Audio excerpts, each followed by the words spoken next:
Bismillahirrahmanirrahim. Assalamualaikum warahmatullahi wabarakatuh. Alhamdulillahirabbil alamin wassalatu wassalamu ala asrafil anbiya'i wal mursalin wa ala alihi wa ashabihi ajma'in. Amma ba'du.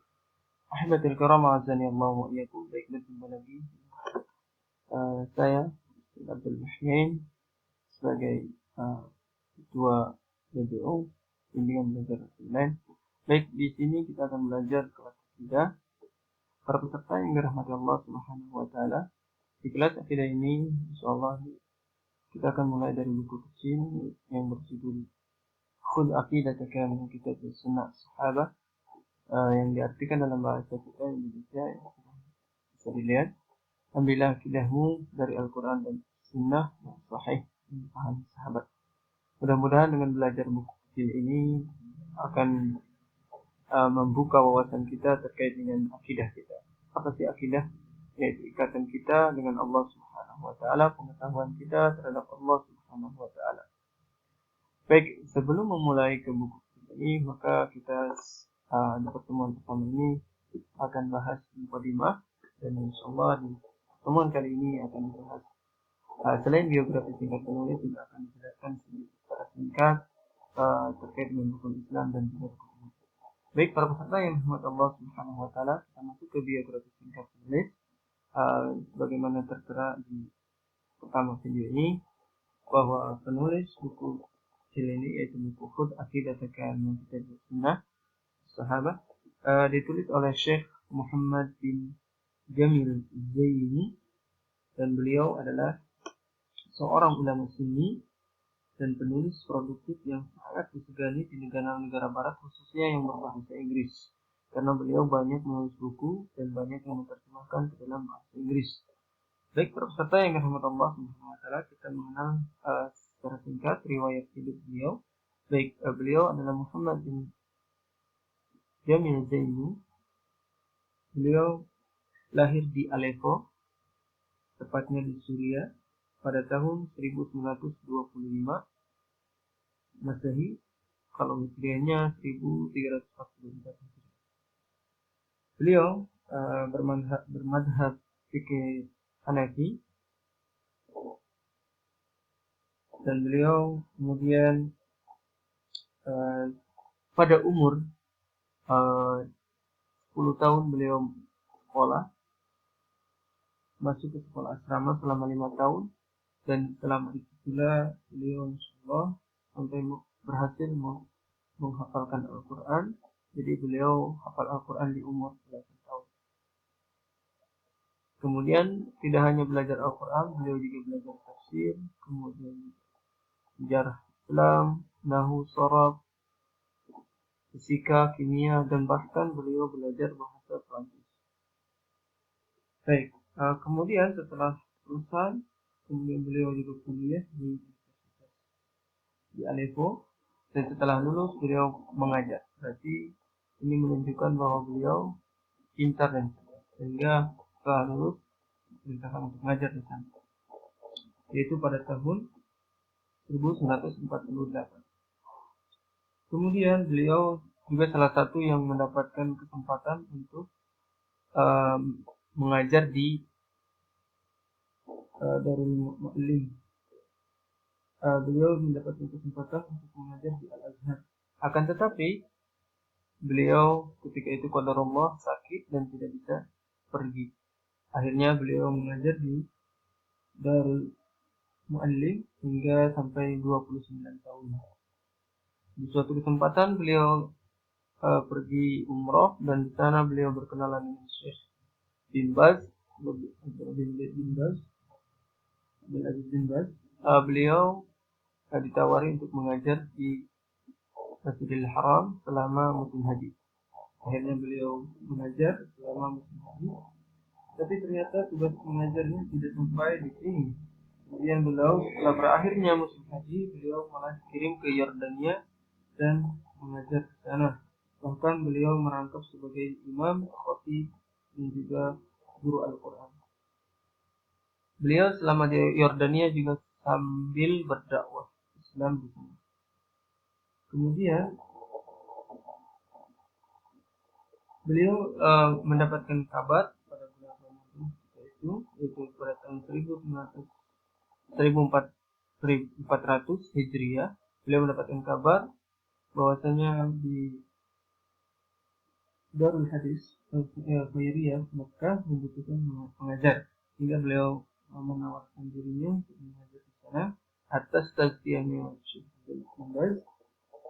Akhirnya beliau diterima di sana dan mengajar di sana. Nah, pada saat inilah ketika beliau mengajar di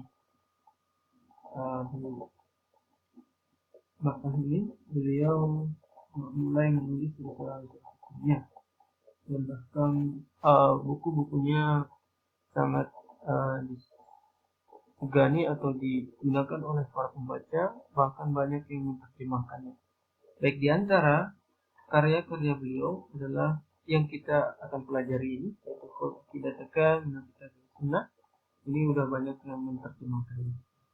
Kemudian selain itu juga ada buku beliau yaitu di Kaifa Nurabbi Auladana, bagaimana kita mendidik anak-anak kita, beliau tulis juga dan sudah diterjemahkan. Kemudian bimbingan Islam bagi pribadi dan masyarakat. Nah, ini berarti sudah diterjemahkan beliau dan dibagikan di jamaah haji ini, Masya Allah. Jadi beliau banyak menulis di antara buku-bukunya. Baik, itu secara singkat perjalanan beliau. Baik, kita lanjutkan. Jadi secara singkat, beliau adalah ahli sunnah wal jamaah yang Masya Allah berjuang untuk menegakkan agama Allah Subhanahu wa Ta'ala. Baik, kita lanjut ke pemaparan selanjutnya. Ini masih mukadimah. Baik, sebelumnya karena kita sebagai seorang muslim, maka kita harus tahu rukun-rukun Islam. Baik, rukun Islam sebenarnya sudah pasti tahu. Ya, rukun Islam ada 5, yaitu syahadat, mendirikan salat, bayar zakat, kemudian puasa di bulan Ramadan, dan juga menunaikan ibadah haji bagi yang mampu. Baik, tapi di sini sedikit pencerahan bahwasanya kita sebenarnya banyak di antara kita mengenal Islam hanya dari luar, belum mendalami bahwa Islam itu sebenarnya luar biasa. Indahnya Islam kalau kita menggunakan semua apa yang harus diharuskan di Islam ini. Karena sebenarnya kita diperintahkan oleh Allah Subhanahu wa Ta'ala juga, udkhulu fisilmika kafah. Kita diperintahkan untuk masuk Islam itu jangan setengah-tengah. Maka jangan cuma di KTP misalnya Islam tapi sholat tidak. KTP Islam tapi jarang ibadah, bahkan banyaknya maksiat. Nah, itu dipertanyakan Islam keislamannya. Jadi kalau sudah Islam, maka kita harus konsisten. Karena setelah kita masuk ke Islam, berarti kita harus patuh kepada rukunnya. Karena kalau tidak ada rukun ini, maka bisa-bisa Islam kita hanya di KTP saja atau hanya sebutan aja Islam. Semangatnya saja Islam, ternyata kita bahkan sebenarnya kalau diteliti mungkin hanya nama saja Islam. Baik, mudah-mudahan kita semua yang ada di sini, yang sekalian tidak termasuk itu ya. Baik, rukun Islam secara singkat ingin saya jelaskan terkait dengan syahadat. Nah, inilah syahadat inilah yang akan kita bahas berkaitan dengan kita ibadah kepada Allah Subhanahu wa Ta'ala. Karena syahadat ini atau keyakinan kita kepada Allah Subhanahu wa Ta'ala, kita bersaksi bahwa tiada Tuhan, tiada sesembahan yang berhak disembah di muka bumi ini kecuali Allah Subhanahu wa Ta'ala. Dan di sini ada rukun-rukunnya, rukun syahadat itu ada ya. Mungkin di pelajaran selanjutnya nanti akan dijelaskan terkait dengan rukun-rukun tersebut. Maka ikutin terus kajian akidahnya. Baik. Yang kedua, sholat. Nah, ini sholat di pelajaran sholat, zakat, puasa, dan haji ini sebenarnya khusus di bagian fikih. Jadi untuk sementara ini kita tidak membahas sana, kita bahas terkait akidah ya. Baik, itu secara singkat Islam. Mungkin nanti dipelajari secara detailnya di babnya. Baik, di rukun iman, kenapa di sini cantik rukun iman? Inilah sebenarnya untuk akidah, karena keyakinan adalah iman adalah keyakinan. Dan banyak di sini yang tersesat karena salah mengartikan iman. Ya, iman jangan sampai salah mengartikan. Jadi iman itu bukan hanya keyakinan dalam hati. Ya, tidak cukup dalam hati, kita harus beriman kepada Allah Subhanahu wa taala dalam hati, juga mengucapkannya dalam lisan kita yakini, dan juga yang paling penting adalah mempraktekkan apa yang kita yakini. Jadi kalau kita beriman kepada Allah Subhanahu wa taala, maka sebenarnya kalau kita sudah beriman kepada Allah Subhanahu wa taala dan yakin bahwa Allah Subhanahu wa taala Tuhan kita, Allah yang berhak kita sembah, maka tidak mungkin ada orang yang tidak menyembah Allah. Ya. Baik, makanya di sini ada posisi beda antara muslim dengan mukmin. Kalau sudah mukmin itu berarti sudah derajatnya lumayan tinggi. Baik, rukun iman tidak perlu saya sebutkan karena mungkin semuanya sudah tahu. Rukun iman ada 6 ya. Pertama, iman kepada Allah Subhanahu wa taala, dan ini yang paling penting, kita kenal dengan Allah Subhanahu wa taala. Bagaimana? Apa sih kita di muka bumi ini? Allah, kenapa Allah menciptakan kita? Maka dengan mengenal Allah Subhanahu wa taala dan apa tujuan Allah menciptakan kita, kita akan lebih meyakini Allah Subhanahu wa taala. Dan cara kita mencintai Allah Subhanahu wa taala dari situ. Baik.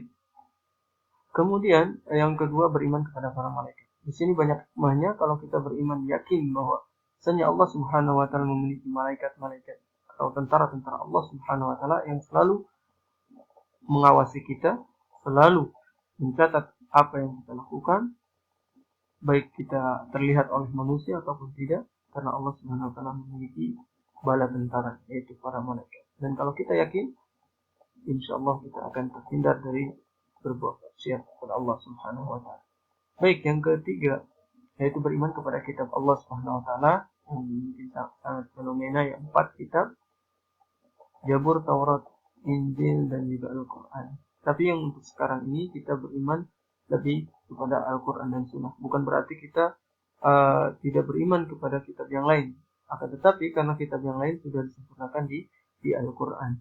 Jadi kita harus belajar Al-Quran dengan baik karena pedoman hidup kita adalah Al-Quran. Mungkin kita tahu bahwasanya kita aja beli sesuatu pasti ada petunjuk. Begitu juga dengan kita manusia, kita di muka bumi ada petunjuk. Maka petunjuk itu adalah Al-Quran. Maka kita kuasai Al-Quran dengan baik. Minimal kita bisa baca karena setiap yang kita baca adalah berpahala. Ya, baik. Yang keempat adalah beriman kepada para rasul. Yang Masya Allah sebenarnya jumlah para rasul itu banyak. Ya, tidak terhitung, tidak terhingga jumlah para nabi. Walaupun sebagian ada yang berijtihad, ada yang mengatakan jumlahnya. Akan tetapi sebenarnya rasul, para anbiya diutus ke muka bumi setiap golongan yang sudah mulai sesat, maka Allah utus. Tapi nabi yang paling terakhir yang paling diutus oleh Allah SWT yaitu nabi kita, Nabi Muhammad SAW. Maka kita harus beriman kepada nabi terakhir ini. Baik, kemudian secara singkat, beriman kepada hari akhir. Nah, ini penting sekali kita beriman kepada hari akhir karena banyak orang tidak beriman kepada hari akhir, belum yakin dengan penuh keyakinan. Maka kita harus yakinkan pada diri kita bahwasanya kita harus beriman kepada hari akhir. Di sini termasuk hari alam kubur, alam barzah, dan juga nanti alam akhirat, dan di dalamnya juga ada apa? Ada yang kita tuju yaitu surganya Allah Subhanahu wa taala. Mudah-mudahan kita para peserta yang di grup ini bisa masuk surga kita bareng-bareng di sana. Ya Allah ya Rabbal Alamin. Baik, itulah tujuan goyah kita, yaitu masuk ke dalam surganya Allah Subhanahu wa taala. Baik, para peserta yang dirahmati Allah Subhanahu wa taala, yang terakhir, rukun iman yang terakhir yaitu beriman kepada qada dan qadar. Baik itu qadanya baik ataupun buruk. Kita harus beriman. Kenapa? Karena disinilah akan membedakan antara orang yang beriman kepada qada dan qadar yang tidak. Orang yang beriman kepada qada dan qadar, apapun yang terjadi, baik itu oleh Allah Subhanahu wa taala diberi kenikmatan ataupun sedang diuji. Baik, kabar gembiranya kita bagi seorang muslim ketika kita mendapatkan ujian, sebenarnya semuanya ujian dari Allah Subhanahu wa taala. Ujian, baik ujian diberikan kesenangan ataupun musibah. Dan dua-duanya ini bagi seorang muslim mendapatkan kebahagiaan karena sudah diberitahu bahwasanya seorang muslim akan baik di hadapan Allah Subhanahu wa taala. Baik, barakallahu